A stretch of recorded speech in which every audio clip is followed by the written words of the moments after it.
So as you guys know, this is the end of our hackathon. You guys have already gone through all of these steps. Now you just have to present. And we've already presented these criteria, but I'll just run through them again really quickly. The first criterion is impact. Does the solution solve a problem? The second one is innovation. And this is about your ability to convince us that this is an effective solution to solve the problem. And then implementation, could the proof of concept really be executed? And finally, your presentation quality. So to kind of judge on these judging criteria, we have 3 judges. And if you guys could each introduce yourselves, maybe left to right, just to keep the order consistent. Hi, good afternoon. My name is Sharissa Jackson. As you see here, I am the Chief Medical Executive of AMVETS, which is a veteran service organization. I was actually a judge last year at the MIT Hackathon here in DC. I am very, very excited to hear what is going to be presented today. Good luck to you all. Hey everyone, Chris DeLuca here. I lead digital innovation and digital health for Johnson & Johnson Innovation, based in Boston, but focus across our various platforms, from JLabs incubation to JJDC venture capital investing, to forming all sorts of interesting R&D partnerships across the pharma, consumer, and medical devices businesses of J&J. Longtime fan of hacking medicine and all MIT hacking programs. Really impressed with everything that you guys have done this weekend, just monitoring the forums, and really looking forward to hearing what you guys have built over this past couple days. All right, hi everyone. I'm Raj Gupta. By the way, that's not a picture of me. Not sure where you found that, but anyway. Well, we are sorry for that. All good, all good. It's probably a better picture than a picture of me, anyways. But anyways, long story short, I have an MD PhD. I trained at University of Illinois, and then I did my residency at Stony Brook. So after residencies and fellowships, I actually switched into data analytics. So I am now an assistant professor in the Department of Biomedical Informatics at Stony Brook. And last spring, I had the privilege of joining the hackathon in New York City. And it was one of the better experiences in the last few years, and very, very eye-opening. I was super impressed, and I wish I was part of those things during my training, actually. But anyways, long story short, we're quite involved in a lot of clinical informatics and a lot of research informatics. And I think, you know, if anyone's going to come up with a solution, my faith is in you guys more than it is in our current government and other kinds of systems. So I'm looking forward to it, and thank you for giving me the honor of being a judge. Great. So in terms of mechanics for this, we have all of your slides in this single deck, and that deck is being shared from my computer. What that means is that I am the only person who can really control these slides. So we have a few options for how we manage this. In my head, I think there are probably 2 really good ones. The first one would be whenever you're presenting, you verbally say, you just verbally tell me next slide. The other option is that you turn on your video and I will pin your video, and you can just wave at me and give me a signal to advance to the next slide. So in order for that to happen, there'll have to be somebody on your team who is your designated slide person who has their video on, who will tell me when to move on to the next slide. Now for timing, as you guys know, these are 3-minute pitches. So you have 3 minutes to present. We will cut you off at 3 minutes just to make sure we have enough time. And then we'll open up a question and answer session. The Q&A is 2 minutes, and we're going to reserve it for the judges. And then if we have a little bit of extra time for Q&A, then we might open up to the audience, but we'll play that one by ear. It's going to be pretty important to us that we stay on track. So we're going to cut you off at a sharp 3 minutes. And I will also be keeping track of time. So are there any burning questions, perhaps, in the chat? Yeah, Molly, the reason I don't want to give remote control of my screen to the presenters because I've never done it before, and this seems like maybe not a great time to do it for the first time. And also I'm worried about the possibility of multiple people trying to access it at once and things getting complicated. Joe, I can keep time. I know you were going to be in control of the slides, so let's just divide up. I'll do the time. I'll cut off at 3 minutes and then 2 minutes for the questions. Okay, sounds good. So with that, Joe, sorry, one question. I mean, do we have a list of all how many teams are presenting here today, and maybe if someone has that, just maybe paste it in the chat so we can see the sequence of who's coming up, and the teams will know who's on deck if possible. So we don't have like a master list, but what we do have is I can show you the first transition slide. In every transition slide, we have who's coming up now and then who's on deck, so who'll be next. Perfect. Thank you. So COVID at home, you guys are first. Is there somebody who wants to be my slide person? I'll say next slide. Perfect.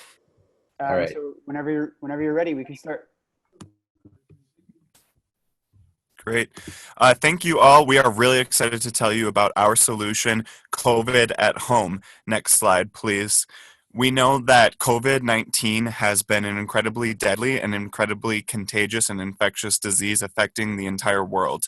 However, we also know that about 1 in 4 people who are infected with COVID-19 show no symptoms or very moderate, mild symptoms.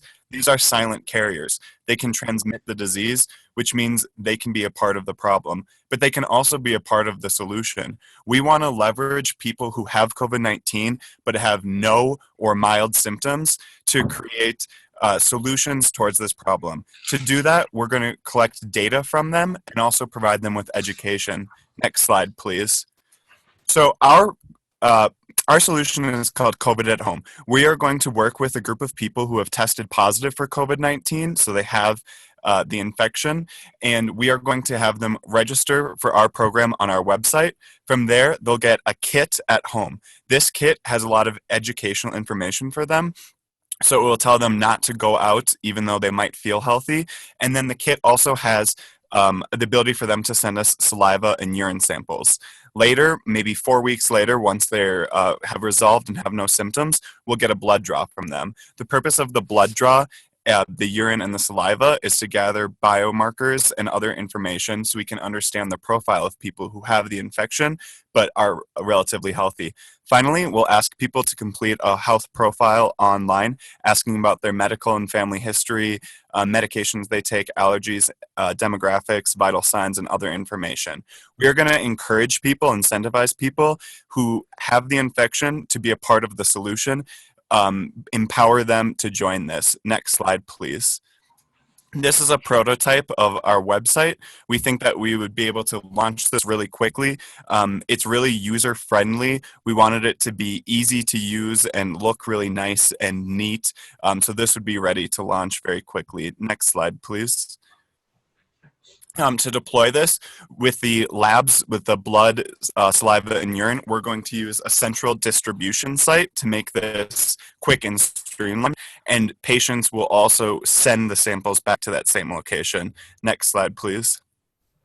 In conclusion, 1 in 4 people who have COVID-19 are silent carriers. They can be part of the problem, but they're also part of the solution. We're going to tap into these people, have them send us information and samples to create a database so we can better understand the disease.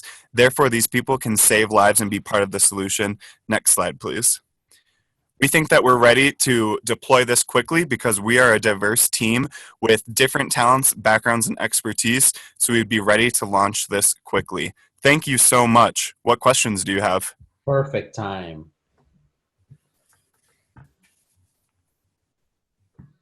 This is Chris. I'll just jump in. I wasn't clear. Could you share a little bit on great idea. Could you share a little bit on the learnings that you think you would sort of yield based on this data that people will start to submit? So what kinds of insights do we anticipate based on having these additional blood samples and whatnot?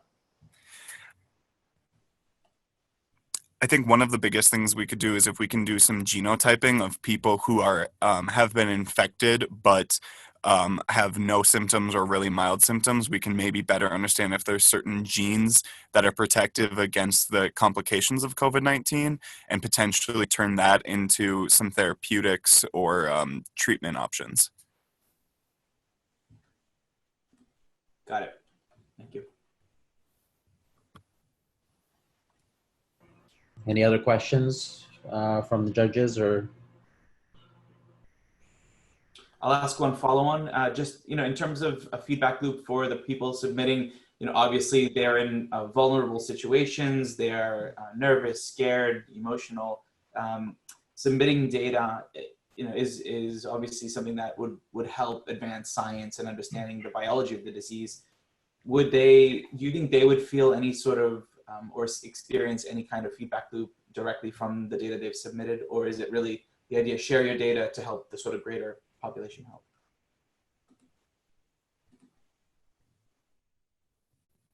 I think we could definitely implement a system where they would get results from, I think in addition to doing genotyping, we would do some basic like urinalysis, comprehensive metabolic panel, complete blood count. So I think we'd definitely be willing to share that information with participants because that is information that's routinely used in clinical settings. I'm sorry, this is Sharisa. You mentioned incentivizing the participants. How are you guys going to do that?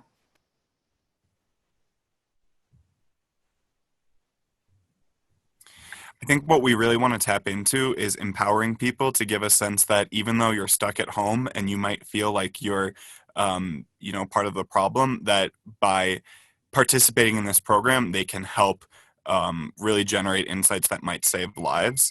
And then also, we can share with them information potentially about what's happening in their community. So not necessarily like an exact map or anything like that, but we can try to personalize it or customize it so they have an extent of the outbreak in their area and therefore, encourage them to participate.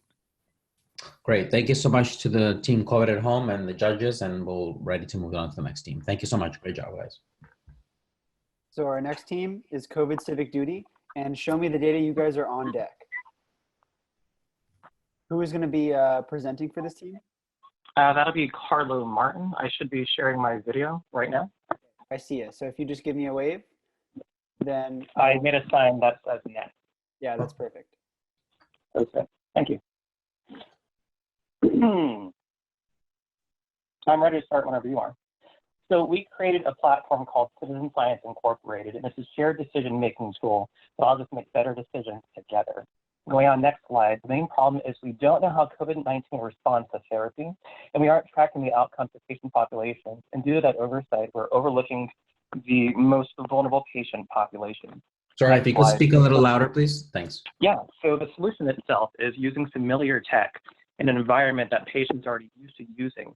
And the existing robust data that we have, we're able to track the vulnerable outcomes for different patient experiences by linking real-world data and clinical evidence. The patient user interface is similar to Kayak without having to create a profile to get guidance in a familiar language, or similar to a Google Drive. Providers can use this as treatment protocol validation, very similar to UpToDate. And researchers are able to use this to look for biomarkers, exclusionary criteria, like a population health report. Each user can create their own profile and get curated alerts specific towards their interest, as well as we're looking to round out the collective intelligence. The data science for this platform is using a robust network of existing pipelines of technology in the APIs, while also curating bespoke real-world data research, which is vastly collected from real-world data from 23andMe, patients like me, and scraping patient-generated reports or patient-reported outcomes from social media profiles. On the next slide, you can see a user story of Carl Goldman, who goes into the Kayak-like dashboard to submit that he has been tested positive with COVID-19, and we're able to quickly extract, if he decides to consent, and make a profile with us, all of his information that is found on his video journals online, as well as consenting to potentially link to his clinical data, even if he's just reporting real-world data outcomes through the application itself. That's giving us a great insight onto the epidemiology. Unfortunately, Carl didn't survive, and we were able to capture what treatments he was on and looking into the potential off-label usage of therapeutics, alternative interventions, as well as behavioral interventions to figure out what impact there might be. On the next slide, once we're able to get a collective environment as we're constantly learning in the machine learning that we had on the last slide, we're able to promote where patients are searching for second opinions, as well as provide a robust indication library within the very first week of pharmaceutical interventions that are in clinical trial or off-label usage, as well as alternative treatments and behavioral modifications. Next slide, because we want to be the place where patients go to for the trusted resource by looking for the brand of citizen science. So today, disseminating collective intelligence, tomorrow helping to influence policymakers to get a better insight onto what interventions are working or not. Today, survivors are going to have long-term outcomes in COVID-19, similar to SARS and MERS, thinking about fibrosis or vascular necrosis, and we want to be able to measure the epidemiological impact of those environments. And unfortunately, there's going to be a number of patients that are going to succumb to COVID-19, and we want to be able to capture what are the products that they were using to see if there's potential to dive into future research with this data-driven insights. The ultimate goal that we were trying to think about is getting a better understanding of the patients and what they've had access to do future research to get a better understanding of what disease there has been and what we're looking to do in the future. And we're looking to do that from a marriage of treatment research and patient outcomes with our collective team. Great, thank you. Thank you. Any questions from our judges?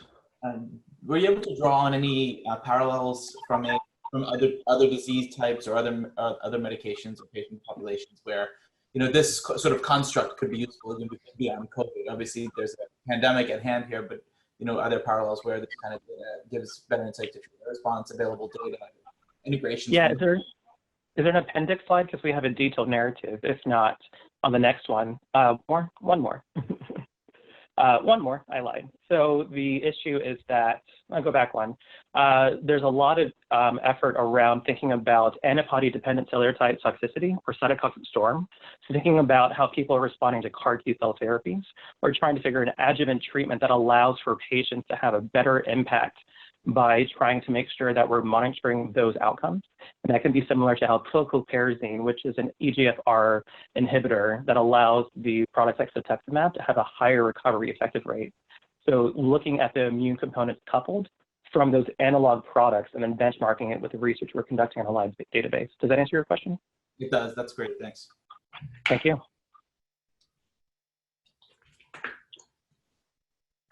Any other questions from judges?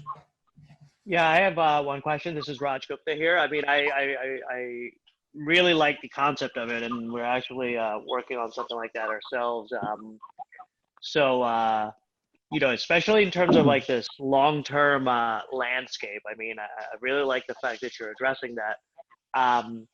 Were there any plans for your platform to also look at things like, PCR testing to find various polymorphisms? Yeah, so if you go on a previous slide, there's that 23andMe link that patients can very quickly provide their CSV import to their raw data to get access to existing commercial use of products. But if we're looking at single nucleotide polymorphisms and a larger prospect, we'd be able to do kind of thinking about a lead generation platform to help other researchers use our database like CEDAS or CEDAR to be able to potentially reach out to patients if they consent to being involved in those potential future studies. Does that give you some direction of where we'd like to go from a competitive landscape since you are in the same space? Thank you very much. That was a good answer. Appreciate it. Great. Thank you. Thank you so much to the team and to the judges. We'll move on to the next team. Thank you. Show me the data. Who's going to be my slide person? That's me over here, Nikki Flores. Okay. I'm going to be holding up a sign. Just Perfect. a quick question, actually. Is it possible for Q&A if I open up to my other members to answer as well? Yeah, that's totally fine. Okay. All right. Also, disclaimer, third slide has animations. I'll hold up the slide, my paper multiple times for you to press. Okay. Okay. Ready? Okay. Ready? Go.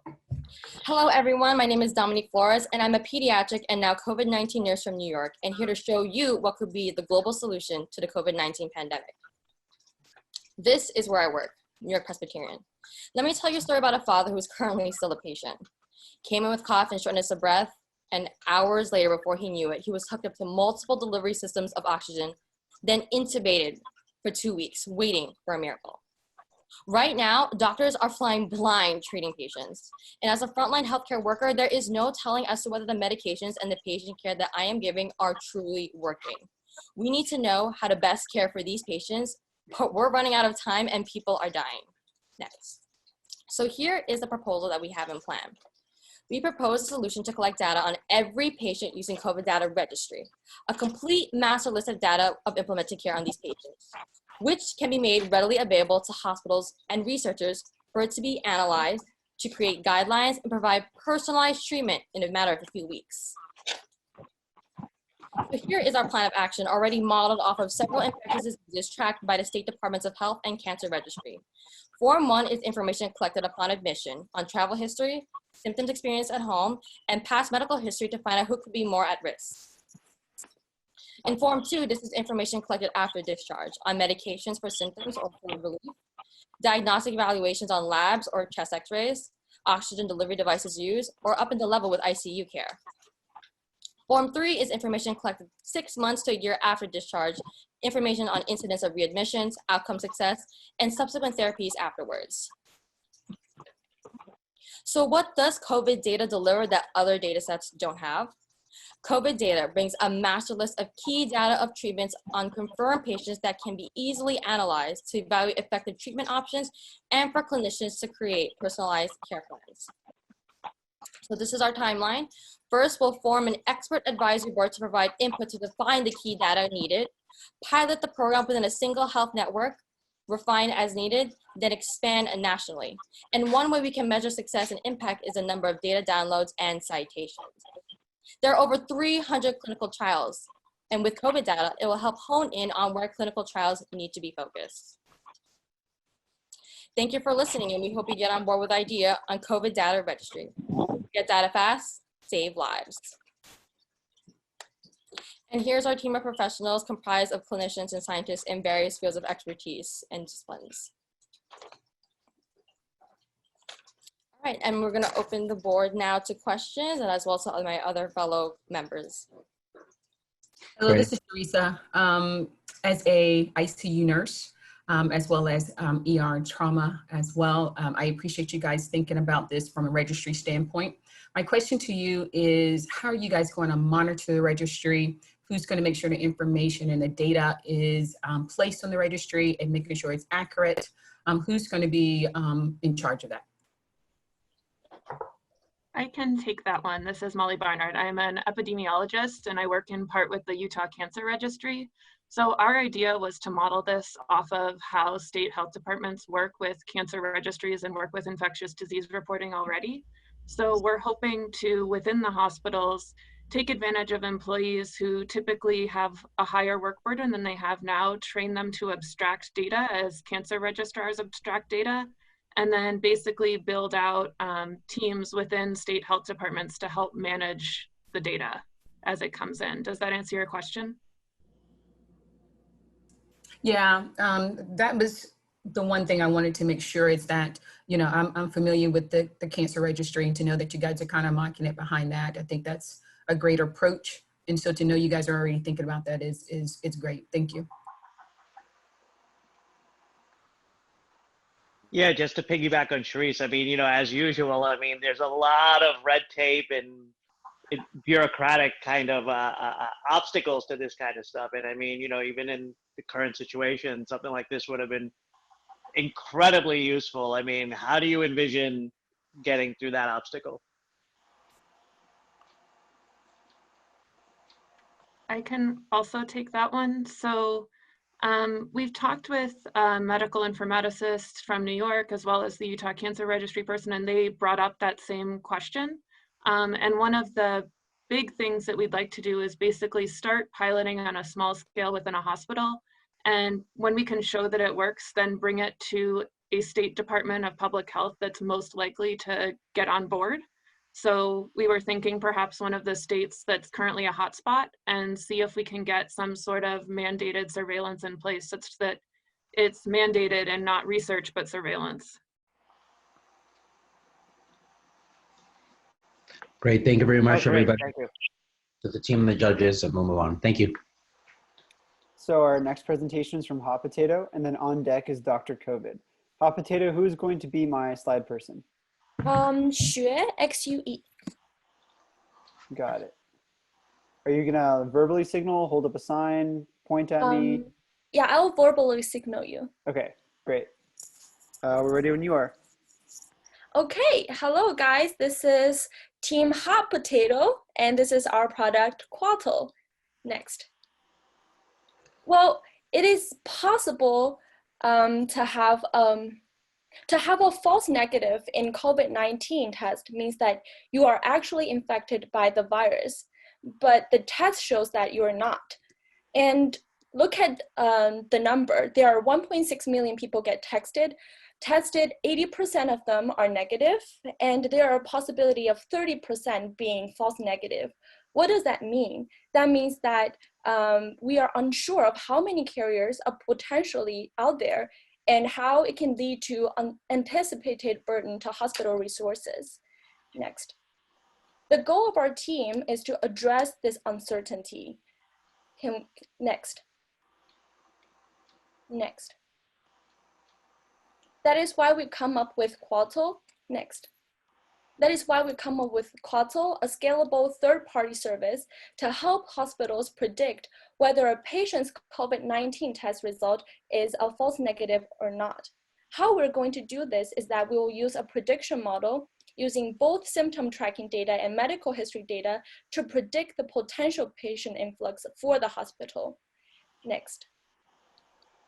When the patient gets their very first COVID-19 test, the physician will log symptoms that are indicators of the probability of a false negative test result on Quattl's web app. Next. Meanwhile, the physician will ask the patient to download Quattl's client app to track symptoms during at-home quarantine. Next. Well,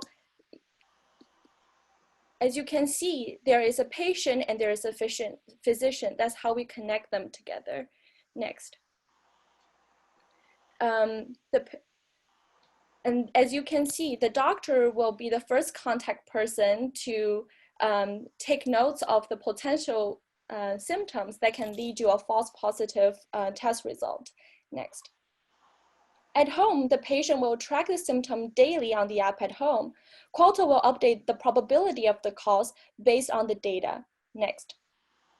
While on the hospital side, the aggregated data will dynamically predict the influx of the patient based on the false negative probability of his patients and get an alert of the predicted patient influx several days ahead. Next. Next. When talking with clinic experts, we realize that symptoms and pre-existing medical conditions have a strong diagnostic and prognostic value in COVID-19 treatment. However, publicly available data sets related to symptoms and pre-existing medical conditions are limited. Thus, we propose a three-phase model, which increases in complexity and make deeper predictions as we gather more data. These models will have APIs to accept user data and deliver predictions to use a probability of having COVID in hospital about the possible increase in patient footfall. Next. Sorry, time. Do you think you can finish in the next 30 seconds? Yes. Please. So how do we differentiate ourselves from other self-monitoring apps because we are an extension of the hospital service that can boost their efficiency. If we go to the next slide, we connect patients with hospitals and it taps to a bigger stakeholder, which is the ACO. So by letting hospitals be connected, help with load balancing, we can help the overall efficiency in the HCO, and we think that is the biggest market we can tap into. Next slide. Great. Thank you. Actually, go ahead and finish with the team. Yeah. Yes. This is placeholder slide, but I'm very proud of our team, and we are open for Q&As. Great, thank you. Any questions from the judges?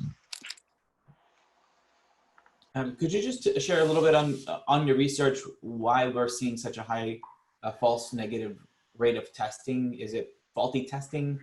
Is it state of a state of patient at the time of presentation? Is it the poor sample collection?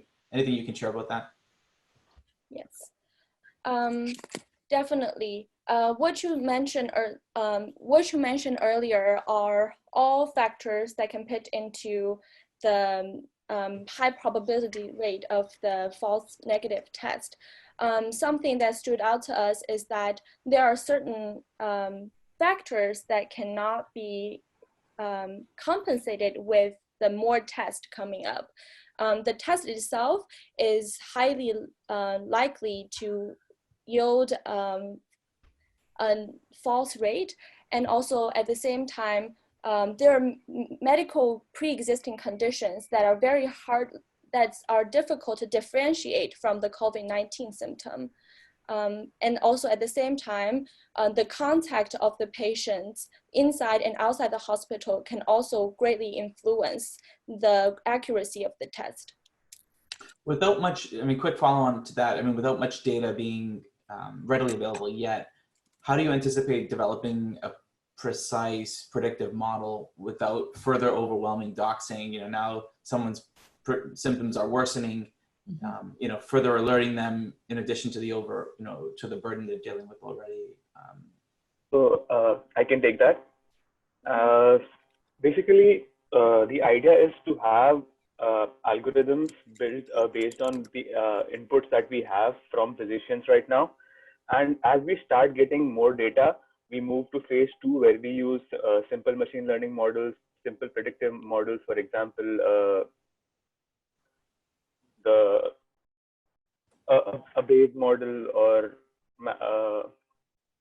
any maximization model. And then once we have enough data that we can run deep learning models on it, that is where I think we might start to shine, where we can not only use we can use like systems like RNNs and other deep learning models to tap into multiple factors that we don't know yet, but are still contributing to COVID-19, and also we can have time-based analysis, like how symptoms over time is indicator of COVID-19.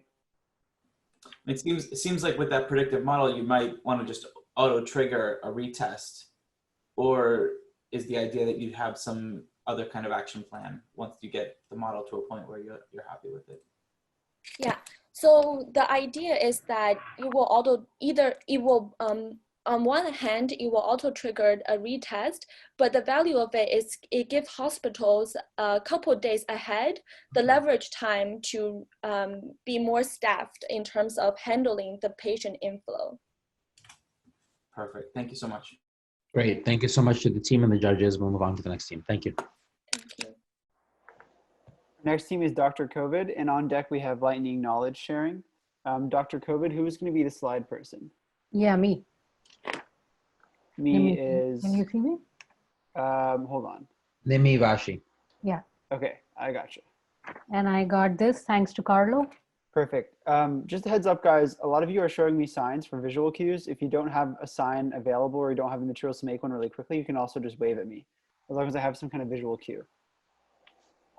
We're ready to start when you are. All right. Yeah. Yes. So good afternoon, everyone. We are Team Dr. COVID, and our aim is to have effective therapeutic strategies in a war that is on against pandemics. Next, please.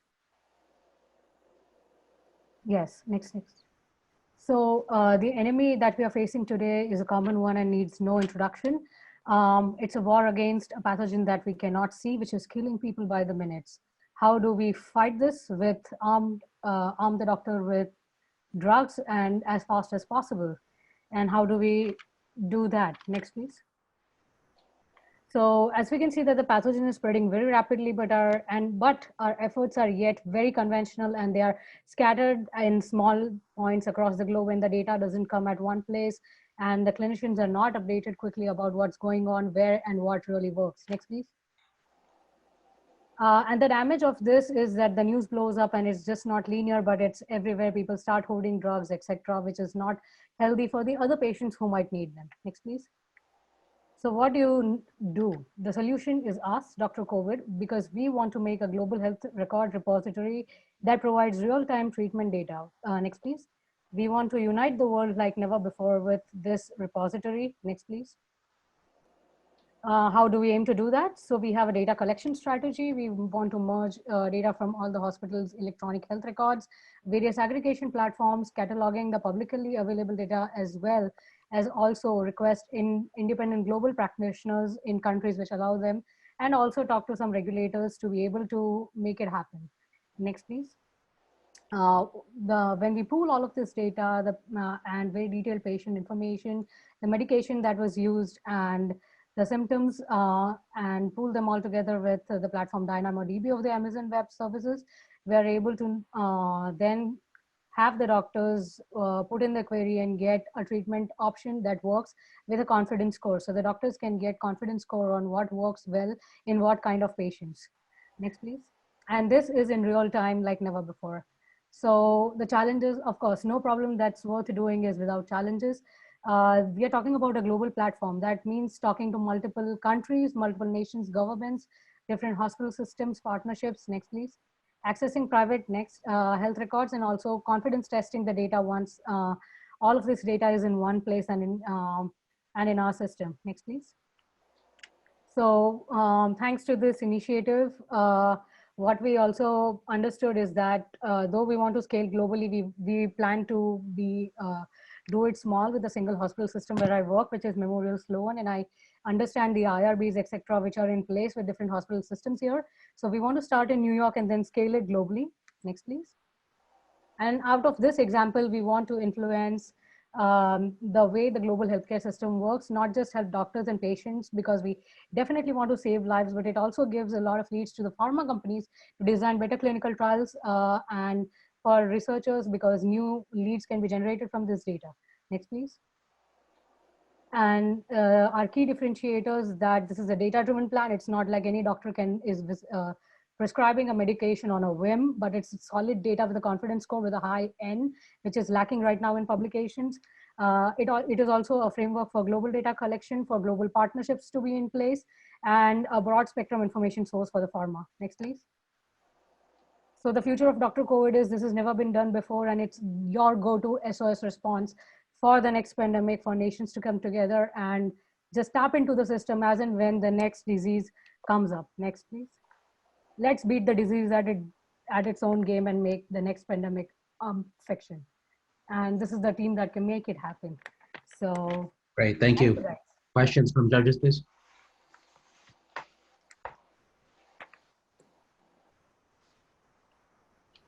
Hey, thank you for a great presentation. This is Raj here. So in terms of just one request, can my team members also switch on because some of them will also be answering questions? Sorry. Yeah, of course. Anyways, so in terms of getting this data in terms of drugs and drug responses and things like that, I mean, how do you really feasibly plan to do this? I mean, I'll give you an example. We have clinical informatics, staff here, right? And so right now the hospital is working with IT to develop solutions. However, to get that data, it turned out a lot of the clinical informatics people did not have access to those kinds of interfaces. Right. You know what I mean? And I happened to come by it, and then once I started yelling, then things changed. But I mean, what's your plan? I mean, and as usual, all these systems are disjointed. Pharmacology has their own system, the health people have their own system, and vice versa. As you scale up hospital to hospital, it's very different. So what's your plan? So your question has multiple components, and I'll try to answer them one by one. One is that how do people communicate? So the way you yelled, I think we need to yell loudly. All of us, citizens and governments together, to come together, because this is a high time. And this is honestly not, as a biologist, this is not the first pandemic that will happen. There'll be many more to come, considering everything we have done to the environment. So this is a time when we put this system in place. This is also an opportunity to do so. Second, to develop, if those systems are not existing in place, then we need to work to develop with them.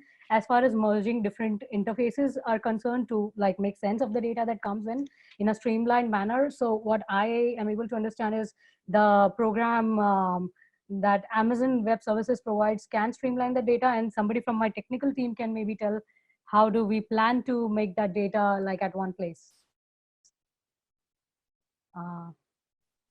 We are actually proposing a standard pipeline through which we can integrate the multiple interfaces.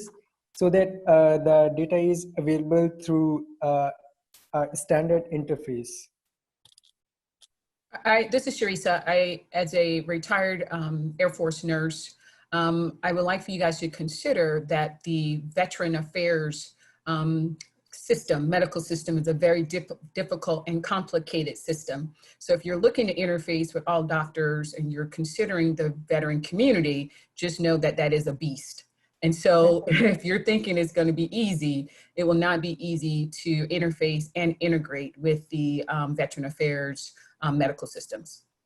Right. Thank you for that comment, Cheriza. And I would like to get in touch with you to understand more about really the complexities and if there is ever a solution, because the world as digital as it is has not seen a pandemic with all the powers that we have. And I think that if the systems are not in place, just like Raj said and made it happen at his place, we need to make those systems in place if they are not there already. Great. Thank you very much. Please feel free to continue this conversation on Slack. I think this is a very fruitful conversation. Thank you to the judges and to the team. Great job. We're ready for the next. So our next presentation comes from Lightning Knowledge Sharing, and then on deck is going to be Go with the Flow.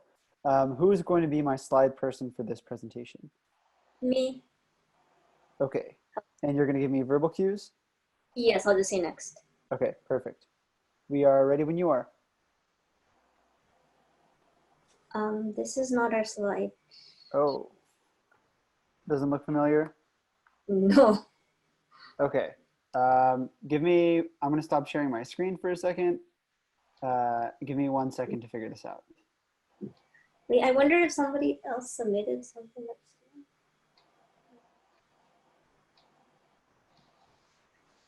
Mine was submitted under my name, our groups.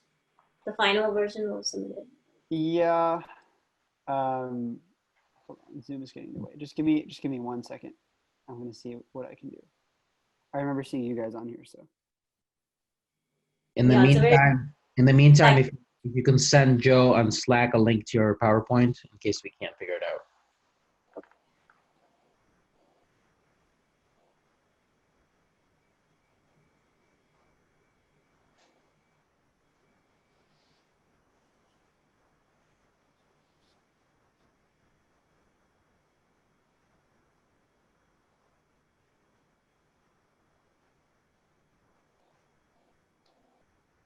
So the submission that I have for you guys is taking me to, the submission that I have for this group is taking me to that slide deck.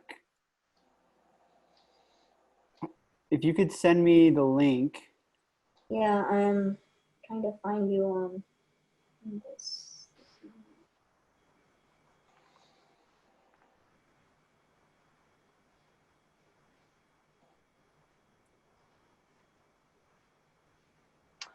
For the sake of time, let's go to the next team and we'll come back to you guys after. Please send a link to the correct presentation to Joe's Zarini's account on Slack. Igor, I'm just going to go ahead and get him in right now because I think it'll. I have the presentation. Okay, that's fine. Yeah, I'm not sure what happened in the submission link, but I'm sorry about that.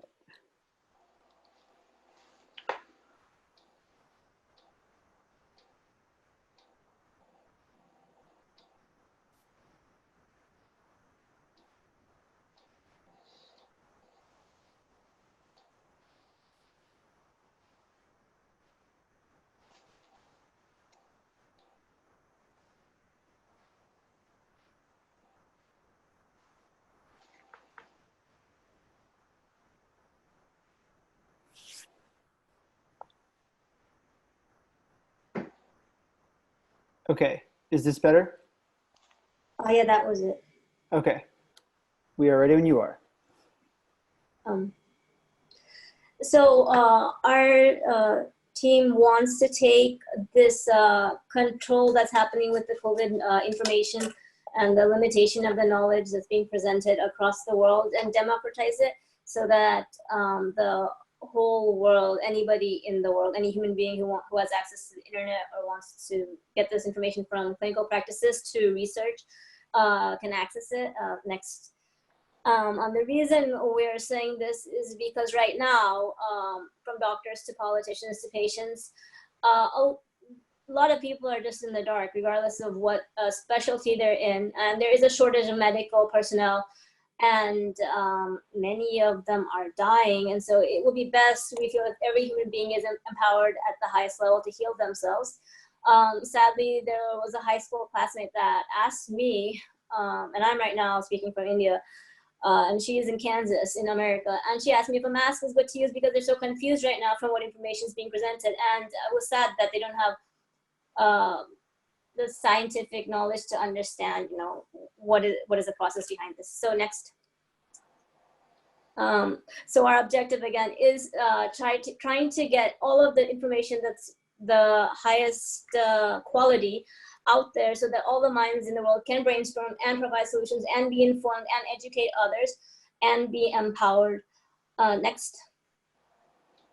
So our solution idea is to use things from AR, so augmented reality, virtual reality, 5G, and the most modern technology that our technical team member created, coding using Kaggle and artificial intelligence.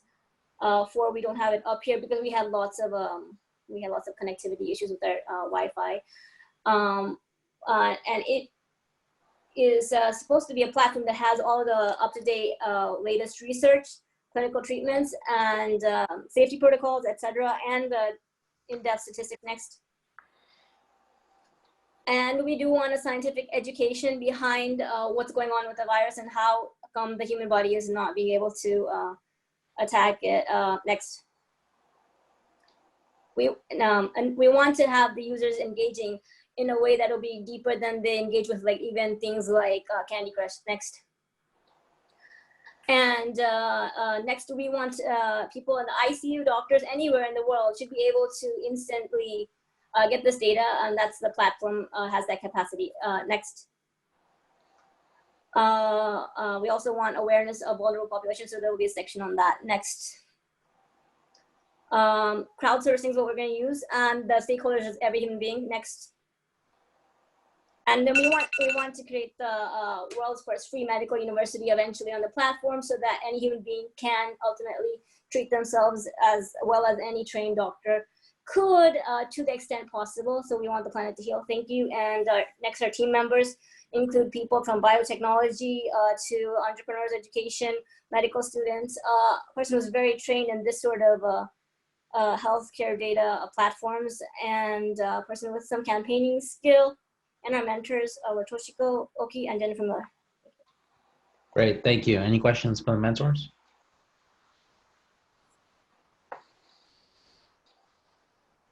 Yeah, I mean, I love the idea. Again, you know, in terms of the actual implementation of it using the AR and VR, etc. I mean, what is it that you plan to do in a more concrete way? Do you plan to show people different kinds of masks, how to put them on, when you should put on what, where to find masks, etc., etc.? That could be one segment of it. I mean, that's like a safety sort of thing. If you're talking about the technical side, our technical team member is not on here on how to implement it, so I wouldn't be the best person to answer exactly how. And the actual designing format, it is a work in progress. It does, to make it so excellent, does require quite a lot of money, because he was telling us these things are out there. If you're asking about the knowledge that is being presented, some of the different areas that we wanted was including like the journals, that there are already nice sites like the NCBI and the other one, like clinicaltrials.gov. Many of the common people don't have access to it because they don't know about it. And they might not know of these aggregated websites that are already open source. But we also wanted to do other things, and we're aware that there's like HIPAA constraints on clinical data, but we had brainstormed trying to use other countries outside of US using their data. And then we were also informed by our software team member that if we try to use platforms like the existing ones, they are also constrained by these same regulations because they are usually created by the US. And in that case, then we would have to try to create a separate platform. And then the last concern was then if the US if they for some reason controlled the websites. But we were hoping that because this problem is so huge, if we contacted people like the leaders of the different countries, and we had, even if it wasn't this team, somebody in the world had all of the resources and everything clearly set up and had the right intention, that some of the leaders are quite open to creating these type of things and getting the access. I would hope, but anyways, that I don't know if I answered your question, if I kind of went off on a tangent. Yeah, you know, more or less. Yeah, thank you. Maybe one more quick question from the judges or comments.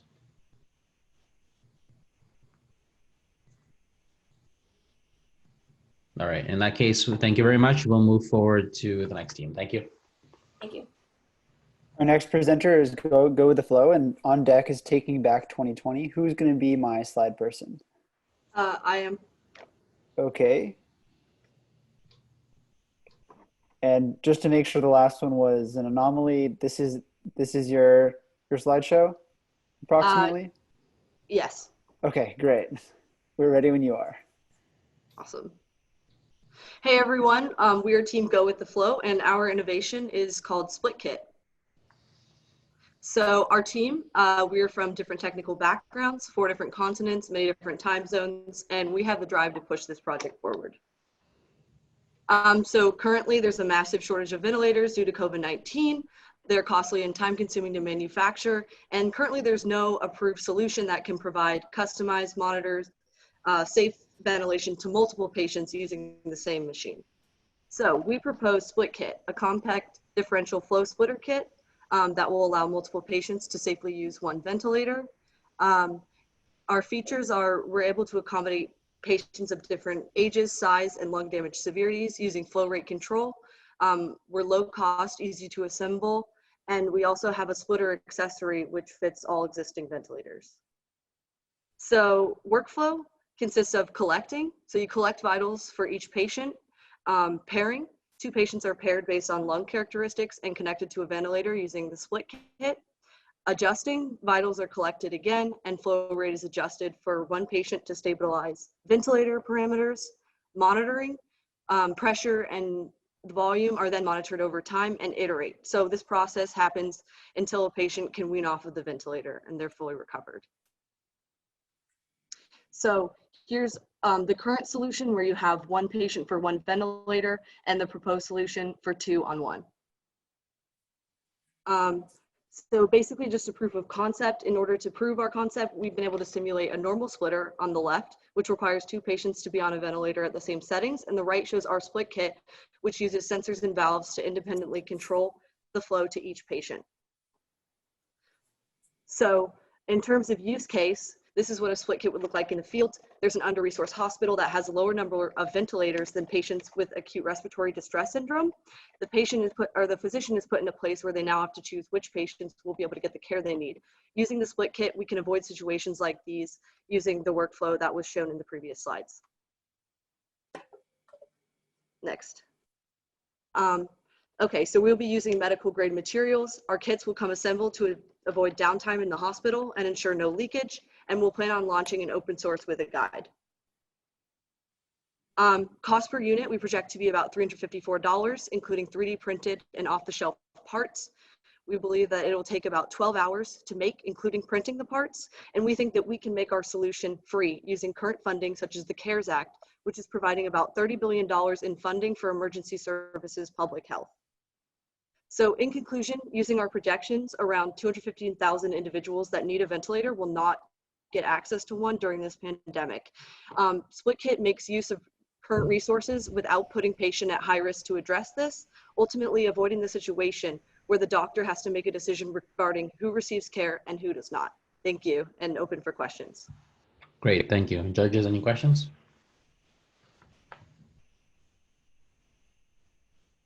Yeah, can you just discuss maybe a little bit of the level of maybe safety, clinical efficacy that in order for this to actually be deployed in the in sort of a clinical care setting? I was thinking the same thing, Chris.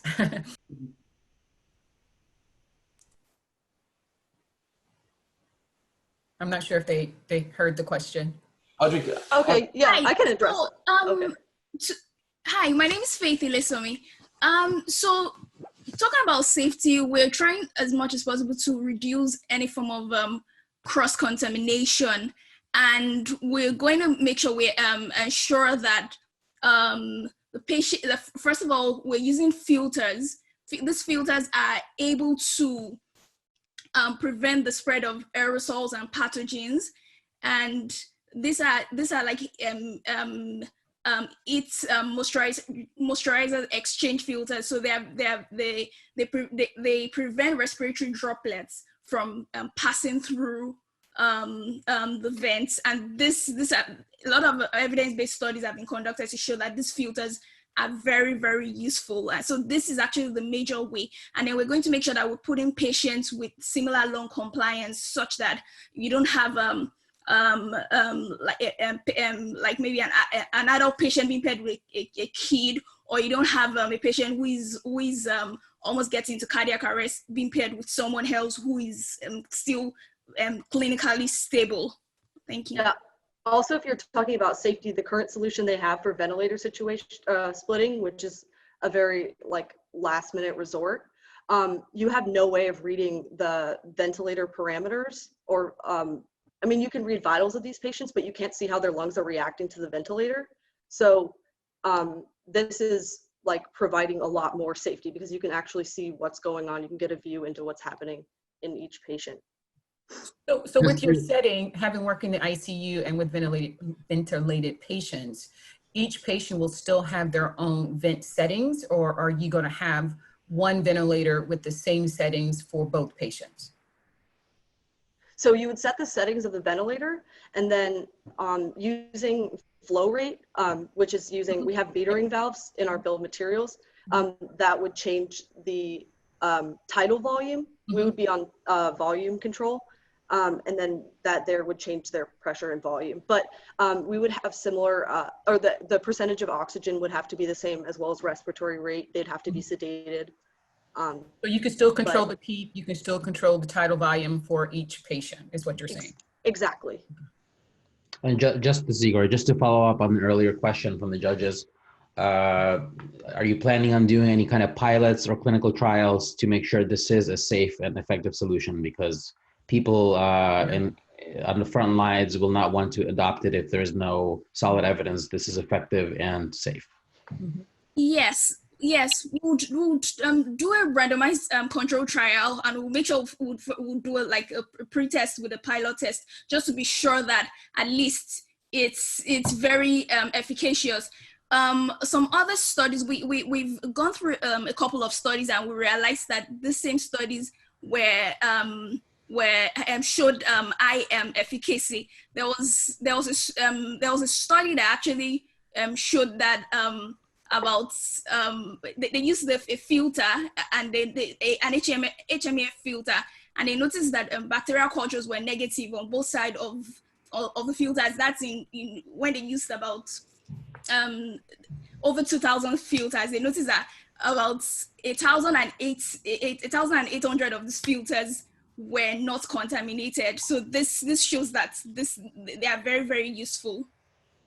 Great, thank you so much. And just to highlight something, I think you guys should look at the recommendations by the Society for Critical Care Medicine. They came out with recent recommendations in a joint statement recommending against sharing of ventilators. So there is scientific rationale for the recommendation. And in order for your solution to be adopted by the scientific community, you need to address those concerns. That's just yes. We use. Thank you so much. We actually went through those, and we used them, and we addressed them in our presentation. They're part of our appendix. Thank you. Right. Thank you. Yeah.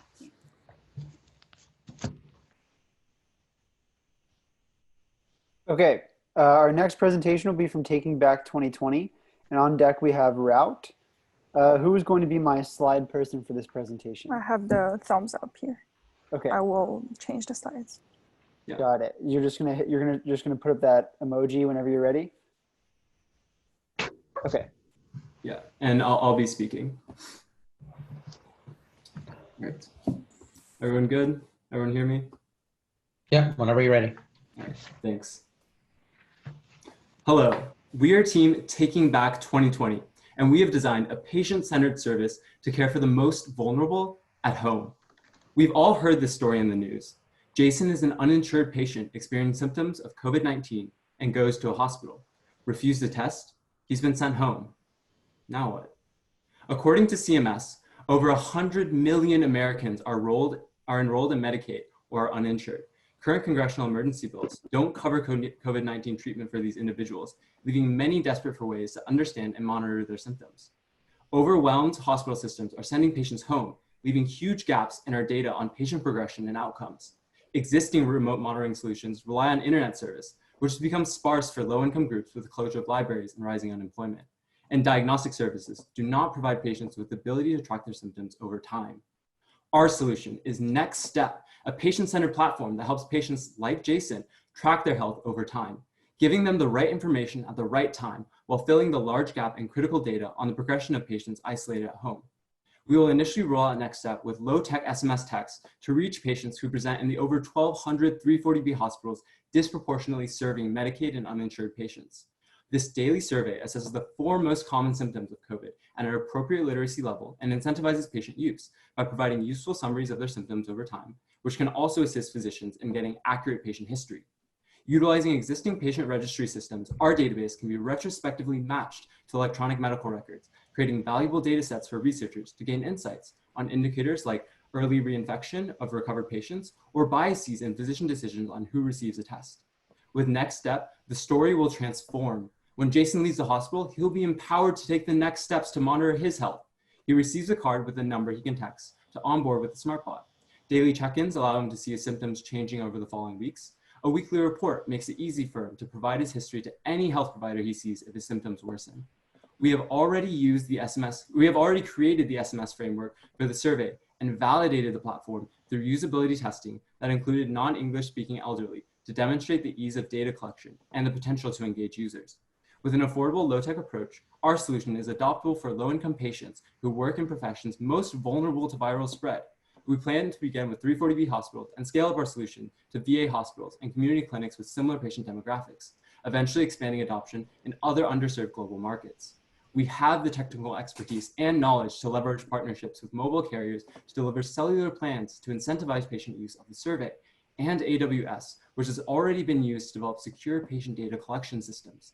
After the initial database is established, we'll work with AWS and Google Duplex to offer voice detection services for seamless data collection and utilize the data to develop machine learning models for predictive analysis. Let's care for the vulnerable at home by providing them with the next step to take control of their health and further the data-driven global fight to fight this pandemic. Thank you so much for your time, and we'll be happy to answer any questions that you have. Great, thank you.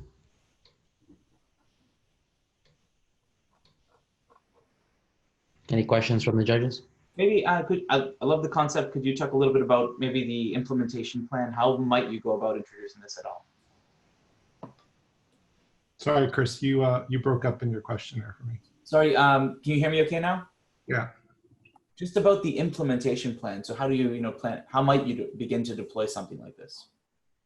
Yeah, so the deployment, we imagine that we would have to find those partner 340B hospitals and work with them to distribute these cards. As far as the technology deployment, we hope to work with cell phone providers. Okay, sorry, I realize it's so late because I've been staying awake late. Okay, I presented. I was like, I just thought. Sorry, Naya, could you please turn off your microphone? Listen to the presentation. He didn't even understand. Can you mute her? Yeah, good. What she said. No, but in all seriousness, we plan to seek partnerships both from a technology provider. So, carriers, hopefully we can find some that would be willing to work with us. For those that do not have cell phones or any capability today, we would like to partner with them to help us distribute burner phones, for example, 1 month of service, as well as partnerships with technology platform companies to help us build the registry platforms as well. Okay, thank you. Any other questions from the judges? Great, thank you. Thank you very much. Thank you. Up next, we have Route, and then after this will be Team Texas. Route, who is going to be my slide person? So I'll be presenting, and I'll have a visual cue so you can see. Great. We are ready when you are. Okay. The very last thing that should be threatening a patient's health is the hospital's environment itself. Today, the COVID-19 outbreak has forced the world's hospital into a panicked frenzy in trying to manage the ever-growing number of sick patients. This disorder poses a great risk to the institutions. Shockingly, healthcare workers number 17% of the infected, while the risk of infection for immunocompromised patients is more than double the average.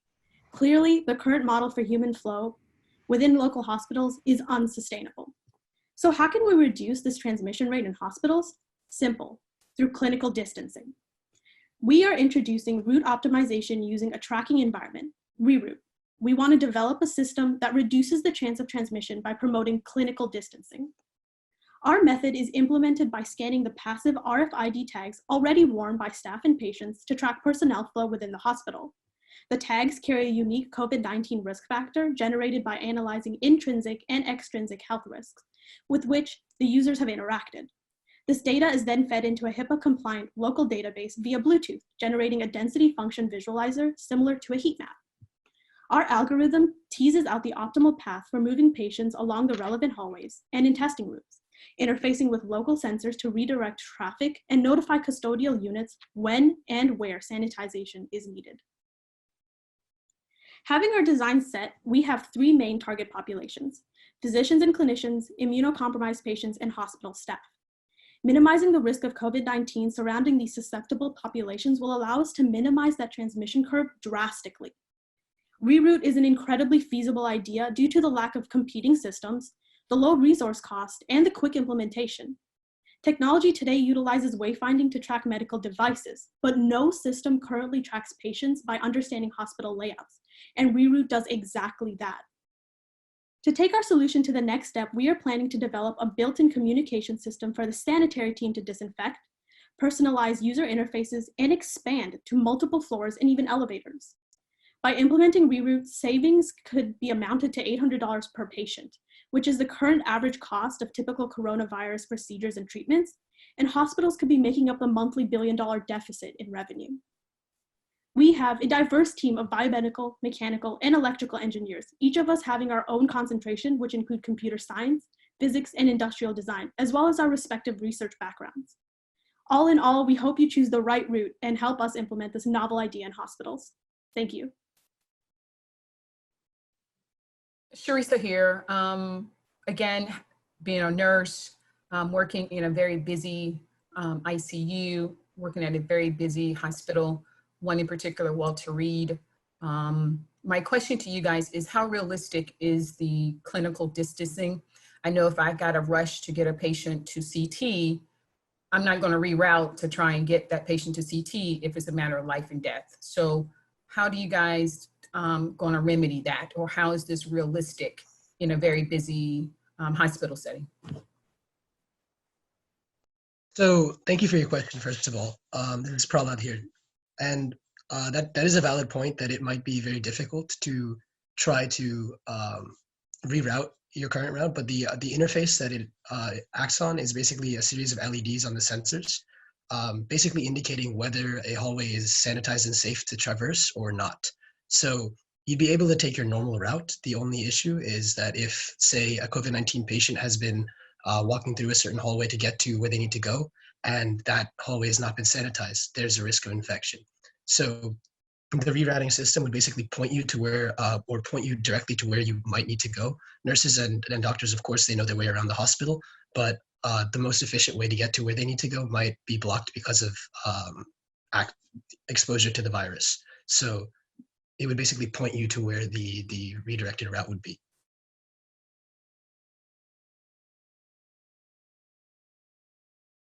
Great, thank you. Any other questions? Thank you. Thank you, Team Route. Okay, our next team is Team Texas. Who is going to be my slide person? Hey Joe, that'll be me. So I'll kick the presentation off. We're each going to speak, but I'll be waving at you to advance throughout. Great. And then on deck we have co-vigilantes. Juan, we're ready when you are. Cool. Hello, everyone. We are Team Texas. We are 5 graduate students who span the healthcare landscape, and we're really excited today to talk to you about our idea on how to tackle this COVID pandemic.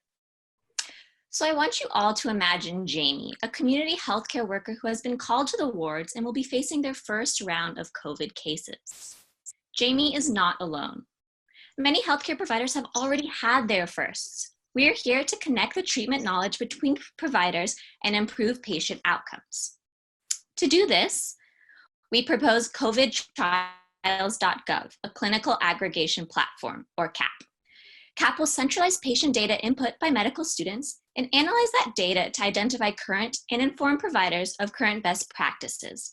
Together, we believe that we can put the cap on COVID. So CAP partners with underutilized medical students to extract data from electronic health records and input it into CAP. CAP then analyzes the data and outputs information about current best practices. Providers can filter these results based on patient variables and make informed decisions about the course of treatment, all towards the goal of improving patient outcomes. So we begin with the patients. The first aspect of our proposal seeks to harness all the unused data generated domestically and globally by this pandemic. Our platform will have healthcare members extract key standardized variables from the EHR in a HIPAA-compliant manner. This will create a centralized database of patients, treatments, and outcomes that can be accessed by the healthcare system. To analyze the feasibility of our proposal, we collected data from 2 existing case series from patients in Seattle that were published in medical journals. Once data is entered into CAP, within the platform, clinicians will be able to see data analyses to understand current best practices. On the right, you can see our preliminary work comparing treatments from 2 case series in Seattle.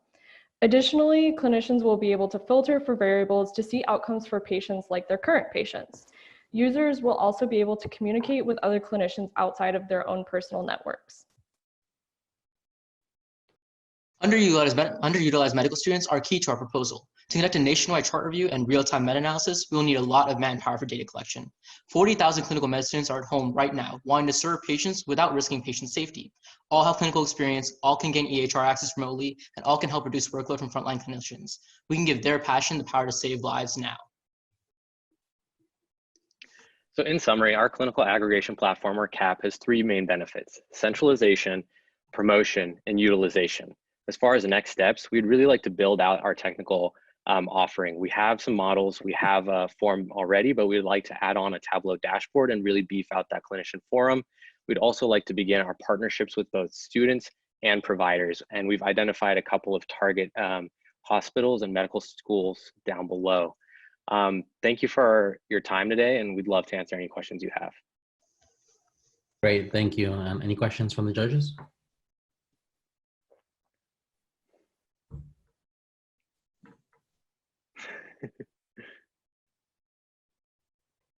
Anyone? Any questions from the judges? No, I think we're good. Okay. Cool. Thank you. I'll pretend to be a judge and ask a question then. So the students, you're using the very talented pool of students, as you mentioned, who are who are passionate about contributing. I wonder if you would consider adding a layer of a expert validation to make sure that the information that is entered and pushed to the providers is reliable. Somebody to make sure to verify that it is correct and medically sound. Can I answer this? Actually? Sure, Sid. Yeah. So we also suggested that a lot of these medical students we have patient rounds in the morning with doctors who are actively discussing kind of like the clinical treatment plan for each patient. And the medical students would be able to attend that. A lot of these are being done through Zoom right now. The medical students would be able to attend that and kind of understand the clinical reasoning behind this and what's being actually put into the charts so that we have reliable kind of information coming from actual physicians and providers themselves so that it's actually validated data. Yeah, and I can add to that as well. Sid and I both have experience as medical students at our respective schools doing chart review clinical research projects. The typical way that we do data validation, like when you're building databases like this, is to do data double entry. So you basically just put in the data again and in another time, and then find discrepancies that way. So that's another layer we could add to this. We just didn't explain it because of the brevity of the presentation. Right. The other aspect that I would consider, though, is entering the data is one thing, but somebody would have to evaluate the studies to make sure they are not biased and represent the best medical advice. That's what I meant. Right. That's a good point. Yeah. Would Lauren or Amanda want to answer that or address that?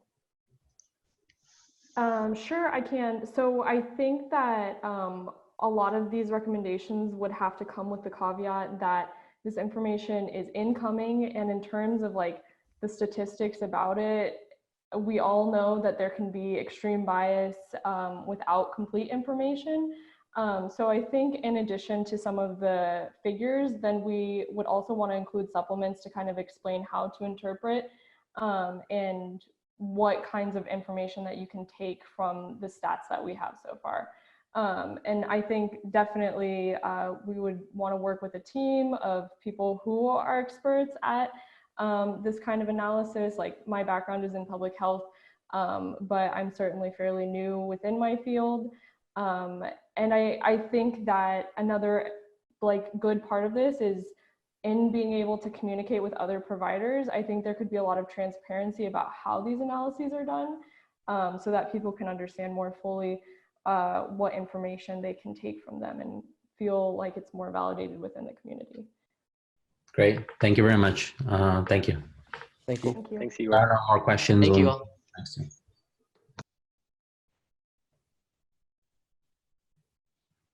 All right, so we're going to move on to the next presentation, the Co-Vigilantes. And on deck, we have COVID map. Who is going to be my slide person for this presentation? I'll be the pointer for this presentation. Okay, let me just pin your video. We're good to go.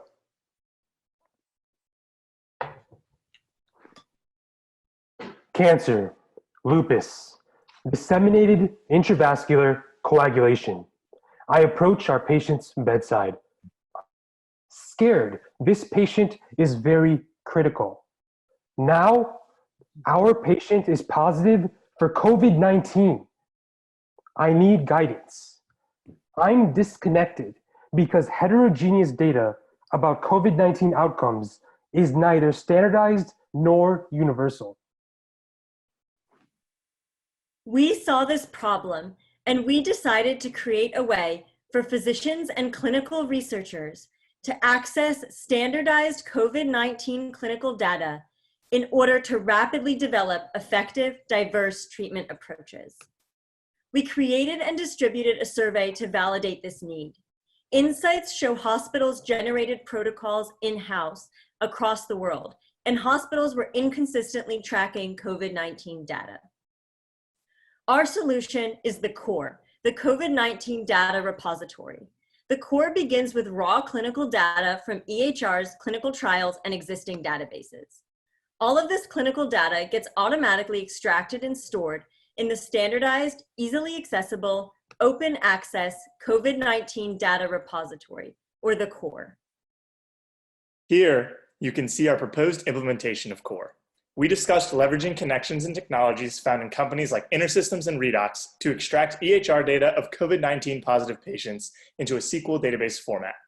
In addition to existing health information exchange systems that potential partners currently have, we aim to gather even more data from hospitals across the globe and standardize their data using these potential partners' technology. We propose storing heterogeneous, unstructured patient-level data, such as radiological images, treatments, dosages, and diagnostic tests, in a HIPAA-compliant environment harmonized by AWS's Athena and Glue with a dynamic catalog of data fields. AWS's S3's environment will allow layering different tools such as QuickSight or SageMaker for visualization and machine learning, respectively, to make interfacing with this data more accessible to our primary stakeholders. For data scientists, CORE offers access to high-quality training data for machine learning implementations. For physicians and their patients, CORE informs difficult treatment decisions by providing information about similar cases, a la case reports. For CRCs and hospitals, CORE informs clinical workflows. For industry, CORE offers access to data as well as positive publicity for industry sponsors. LEOS, a branch of the German Center for Infection Research focused on gathering COVID-19 patient data through surveys, has proposed partnering with us because of our expanded access to patient data through automated EHR extraction capabilities. So why us? We are an international team of bioengineers, physicists, physician scientists, data scientists, and software engineers. Our diverse backgrounds mean we uniquely understand the healthcare space, have connections with clinicians and researchers, and have the technical capacity to build the core. As we turn it over to questions, we want to leave you with our 5 W's. Thank you for your time. Thank you very much. Any questions for judges?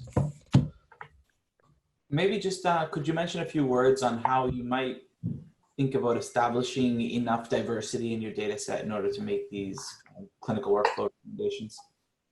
Absolutely. So as already known, COVID-19 is disproportionately affecting vulnerable communities.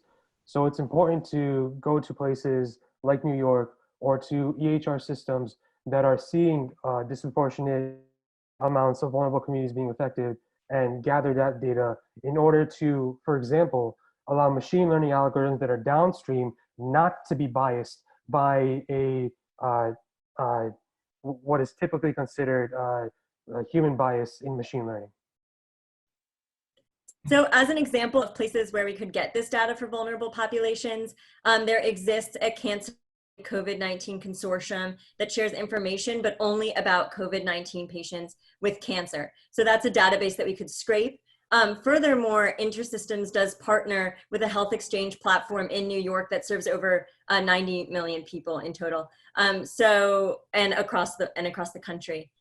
So we believe that this is a large enough sample size once we take all of this EHR data, if we can get them to agree to be partners with us, that we'll be able to have actionable insights.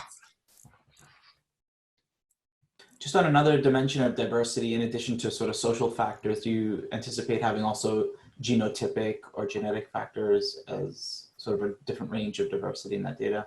How might that come in? So genotypic and phenotypic factors are absolutely able to be collected. So for example, phenotypic data could be collected in human phenotype ontology terms, HPO terms.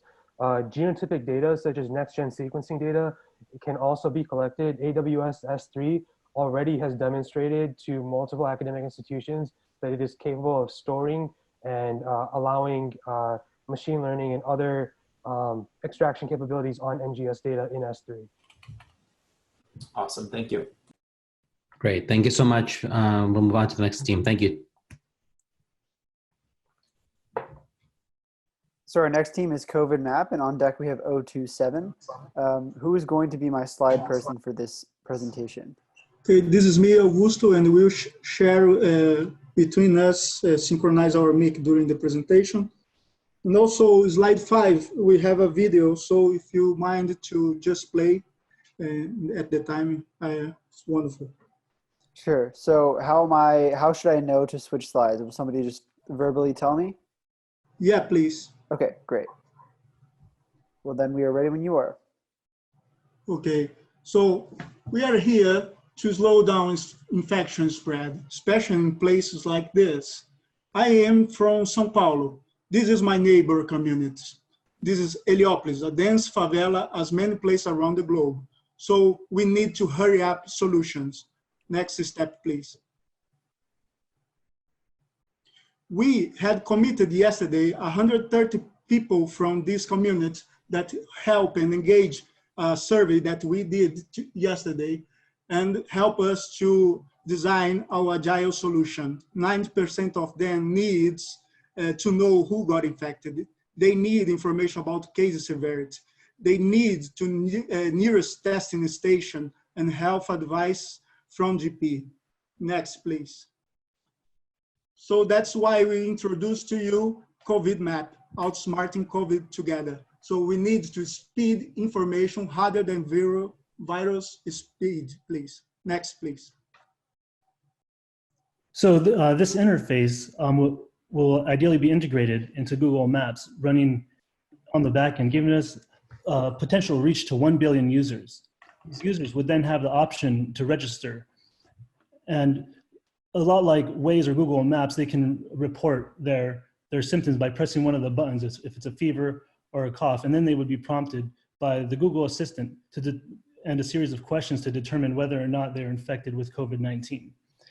Those that are infected would then be given an option to visit a nearby testing facility. That information would also be used to develop a heat map, which is described on the next slide.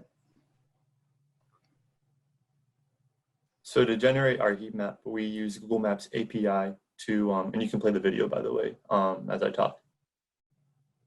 So to generate a heat map, we use the Google Maps API and fed in data that we generated by ourselves to give longitude and latitude values. Unfortunately, the data for that specific level of coordinates does not exist currently because data is either reported on the province or city level. And since it's already integrated into Google Maps, that would allow for easy integration or scaling. Next, please. So there are several benefits to having this functionality with the healthcare system, partners, and users. For the healthcare system, obviously, we can start to compile data and identify high-risk areas that need help or treatment. For partners, people partnering with the community and help those who are not infected can help, for example, deliver groceries or food to those who are self-quarantined. For the user, obviously, those who are socially isolated know where they can have more reliable isolation and stay away from places that are infected, further spreading the disease. Next slide, please. So we have a great talented team, interdisciplinary team to bring the solution to the market. Next.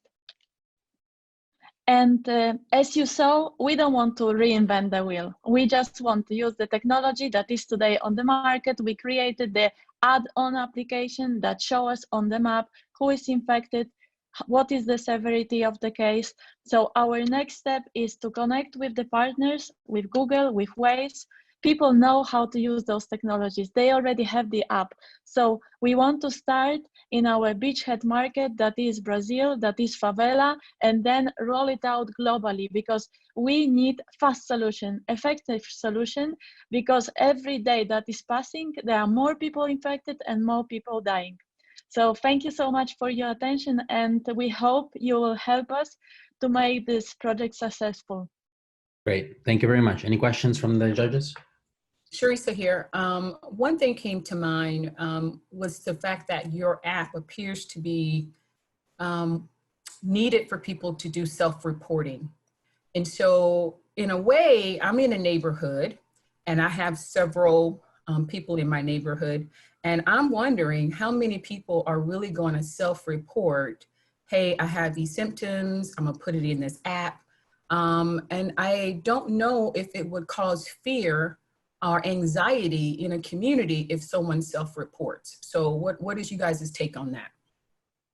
Well, we also created like a business model around this. So it's like Waze, know that you are getting the credits and you are getting the benefits, that you are sharing this information with the community. So also that's why we need the solution like Google Maps, because we need lots of people using the application so that it's successful and gives the information about the heat maps. And sorry, also, Ferdinand, maybe you can add on. Yeah, so the way I'd imagine this working is obviously, as you point out, that is it's private information and people don't want to be stigmatized. So one way to solve that problem is to not pinpoint their exact location, but a certain, maybe a radius, like maybe a mile radius of that person's report.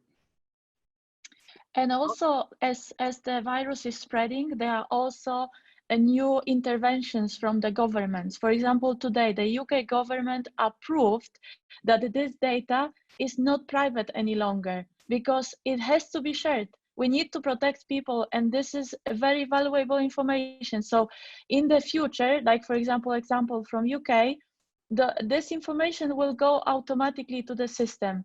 So this is one solution. And then the second solution is that in our beachhead market, in the interviews that we performed yesterday, we got a clear answer that 85% of people are willing to share this information because they know it will help them, It will help to protect them, and it will help to protect their families and friends. Great. Thank you very much. Yeah, one last thing. I mean, this is Raj Gupta here. I mean, in Brazil, actually, they did something with Twitter data basically a couple of years ago for dengue. And, doing sentiment analysis and things like this, taking data like this that's not even as direct as what you guys are proposing through your app, they were able to really make these nice heat maps that were 6 weeks ahead of any other kind of estimate. So much so that the government actually implemented these things for dengue. So you might want to take a look at some of these things as you further develop this project. Yeah, they are in my network. They are close to me. Yeah, okay, perfect. I hope we can join Monday. Great. Thank you so much. If there are no more questions from the judges, we'll move on. Thank you. So our next group is 027. And then on deck, we have Go Corona. I'm not sure if Go Corona got their slides in time. We're going to see what happens with them. But 027, who's going to be my slide person?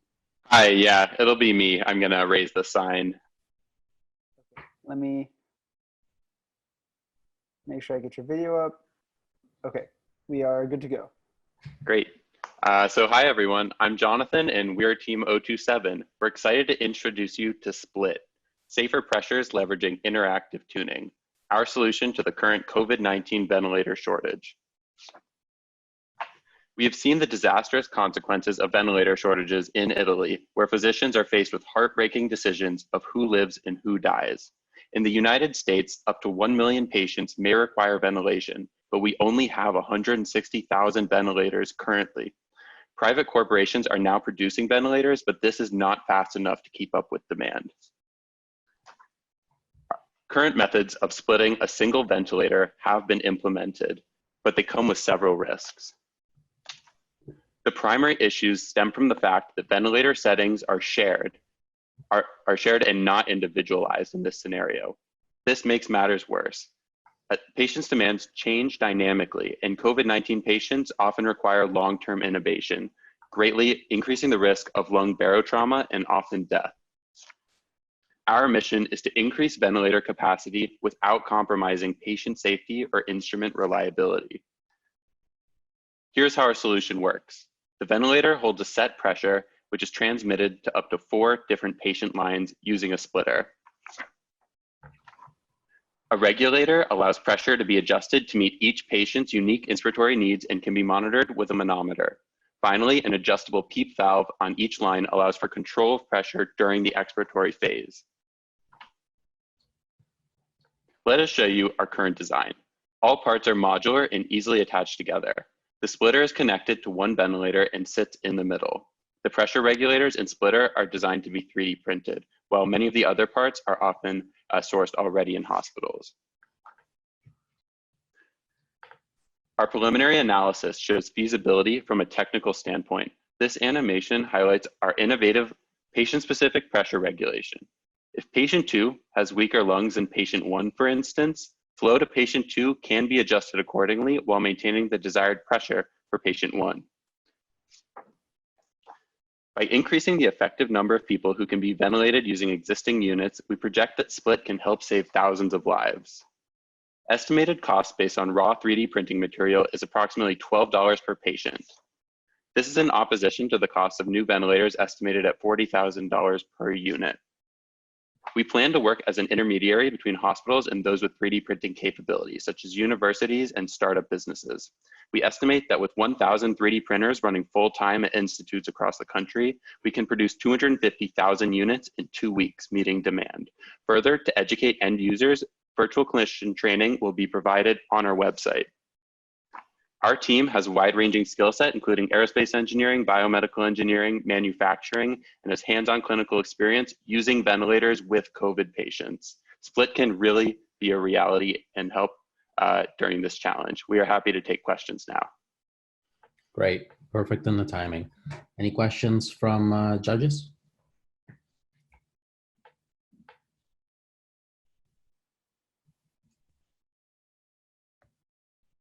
Yeah, I mean, in terms of the estimates of being able to print this many, do you foresee Like, how feasible do you think your projections really are? Yeah, so we based that number on a rough estimate, assuming each printer can produce maybe 20 of these units a day. Each part is really small. So if you consider sort of the average size printer, but obviously these things break down. They probably can't run continuously. So we tried to pick sort of a middle number, but we think that we can find more than 1,000 printers if need be. And how long do you think each one of these parts will last? Because there's another issue about, how long these parts will last. I mean, do these parts need to be interchanged? Or swapped out, things like that. Yeah, so reliability is indeed an issue, and that's why we approached this challenge from a modular perspective. So by having several parts being printed, so not all 4 lines have to be connected automatically, and by having different parts available, we can simply replace each part without affecting any other patient. If that answers your questions. No, it does answer my question. I mean, the other thing is, kind of like, this issue with plastic straws and things like that, and the transition to other kinds of things. Do you envision printing these things per patient almost? Yeah, so 3D printing is relatively safe. There are procedures that minimize damage to a printed part. Also, these parts will actually withstand very low mechanical loading. Pressures are relatively low, so we don't envision any loss or microparticles or anything. And in addition to that, I think this emergency as priority over issues that clinically haven't even been addressed, such as microplastics. All right, great. Thank you very much. Great. Are there any more questions from the judges? Okay, in that case, thank you very much. We'll move on to the next team. Thank you. Thank you. So I think that might be the last set of slides that we have. I did receive an email from a team saying that they were not able to submit their slides in time. So if Go Corona is on here. That was the team that you mentioned earlier, or is this another team? Yeah, this is the team I mentioned earlier, but I'm not sure if they're on this Zoom call. I told them that they would get the chance to present without slides, but I'm not confident that they are in the competition. So is anybody from Go Corona in this Zoom call? Did they get a link? Well, I'll explain offline. My suspicion is that they found the link to the submission, but are not like on the Slack or plugged in anything else with the hackathon. So thank you all for your presentations. It was really great to see all the work you guys have done this weekend. Next, we're gonna have some judge deliberations, and then we'll be notifying you guys on Slack when the decisions are ready and when results will be released. So yeah, thanks. Great job. Thanks, everyone. Thanks to all the participants for all your terrific, innovative pitches, and thank you to the judges for great questions. Thanks, everyone.